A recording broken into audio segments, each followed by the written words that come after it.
Over the past decade, there has been as high as a 4,000% increase in children being referred to so-called gender clinics across the United States. I was one of these children. My name is Chloe Cole, and I am an 18-year-old former transgender child. I transitioned from the age of 12 up until 16 when I realized it all was a lie. My story is a cautionary tale. Children and parents across the country have been caught off guard by gender ideology. Discussions about transgenderism and gender identity went from being a relatively benign social oddity to a doctrine that has invaded nearly every academic, medical, and educational institution, seemingly overnight. How did we get to this point?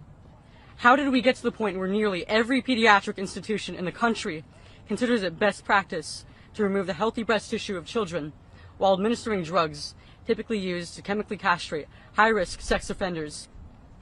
Raising these important questions is not bigoted, and the refusal of activists to give straightforward answers should be seen as a major red flag.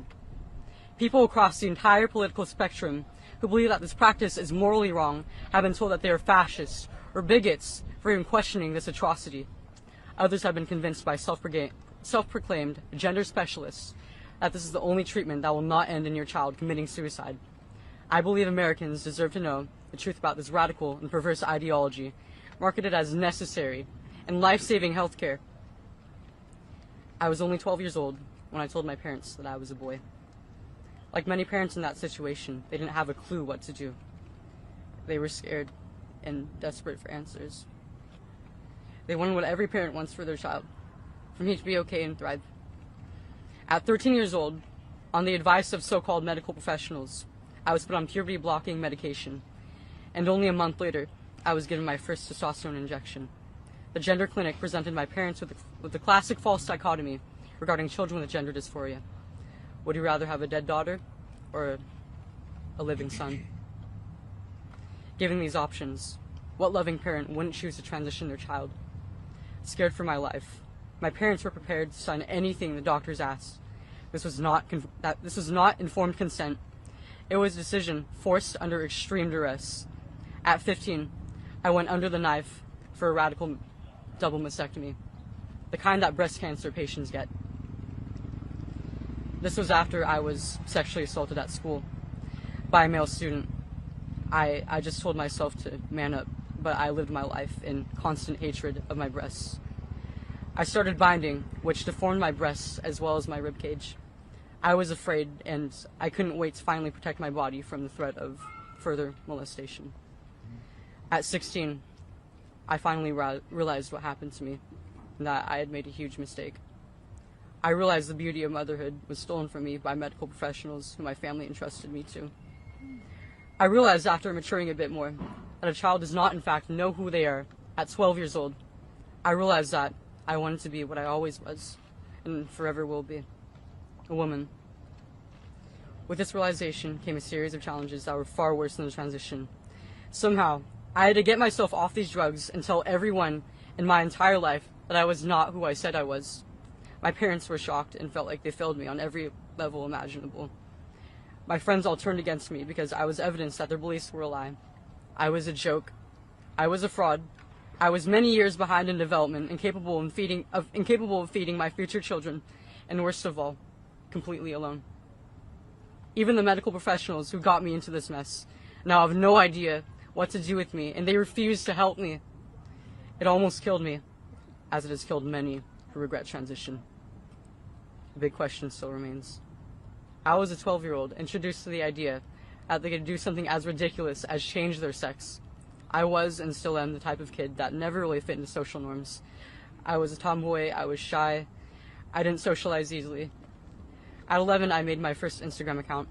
I had unmonitored internet access. It wasn't long until I was exposed to a ton of LGBTQ content online, and I had never seen anything like it. You mean that all I have to do is subscribe to this ideology, and then I'm an accepted, celebrated, and valued member of the most talked about community on earth? Transgender people are the most celebrated subset of this community. I saw the unbelievable amounts of praise and attention they got online, and subconsciously I yearned to have a piece of it. With every milestone In my medical transition, I was given more and more attention and celebration. It was the ultimate high. Even in person, I got more attention. Girls would have crushes on me, and I would have people come up to me in the hallways asking to make friends, and it was unprecedented for me.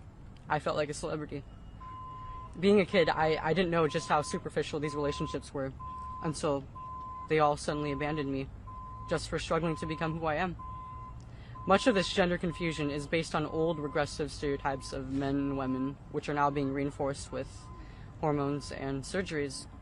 Women can have short hair and be interested in playing sports and partaking in physical activities. Men can grow their hair out and wear makeup. It does not change their biology. The truth is, this practice is harming more and more children every day. What will we do to protect this most vulnerable group? Up until now, the media has been parroting the same ideologically driven talking points. Affirm, affirm, affirm. The closest I've touched to mainstream media is a Forbes journalist who wrote a hit piece on me calling basic human biology transphobic.